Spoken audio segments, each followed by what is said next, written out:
Genesis 39. Now Joseph had been brought down to Egypt, and Potiphar, an officer of Pharaoh, the captain of the guard, an Egyptian, had bought him from the Ishmaelites, who had brought him down there. The Lord was with Joseph, and he became a successful man, and he was in the house of his Egyptian master. His master saw that the Lord was with him, and that the Lord caused all that he did to succeed in his hands. So Joseph found favor in his sight, and attended him, and he made him overseer of his house, and put him in charge of all that he had. From the time that he made him overseer in his house, and over all that he had, the Lord blessed the Egyptian's house for Joseph's sake. The blessing of the Lord was on all that he had in house and field. So he left all that he had in Joseph's charge, and because of him he had no concern about anything but the food he ate. Now Joseph was handsome in form and appearance, and after a time his master's wife cast her eyes on Joseph and said, "Lie with me."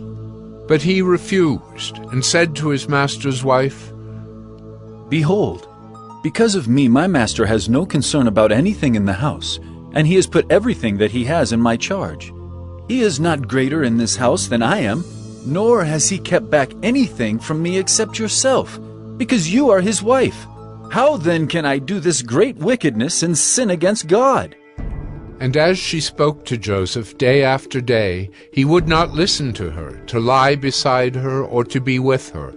But one day, when he went into the house to do his work, and none of the men of the house was there in the house, she caught him by his garment, saying, "Lie with me."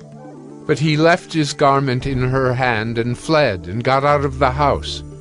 And as soon as she saw that he had left his garment in her hand and had fled out of the house, she called to the men of her household and said to them, "See, he has brought among us a Hebrew to laugh at us. He came in to me to lie with me, and I cried out with a loud voice. And as soon as he heard that I lifted up my voice and cried out, he left his garment beside me and fled and got out of the house." Then she laid up his garment by her until his master came home, and she told him the same story, saying, "The Hebrew servant whom you have brought among us came in to me to laugh at me. But as soon as I lifted up my voice and cried, he left his garment beside me and fled out of the house." As soon as his master heard the words that his wife spoke to him, "This is the way your servant treated me," his anger was kindled, and Joseph's master took him and put him into the prison, the place where the king's prisoners were confined, and he was there in prison. But the Lord was with Joseph, and showed him steadfast love, and gave him favor in the sight of the keeper of the prison. And the keeper of the prison put Joseph in charge of all the prisoners who were in the prison. Whatever was done there, he was the one who did it. The keeper of the prison paid no attention to anything that was in Joseph's charge, because the Lord was with him, and whatever he did, the Lord made it succeed.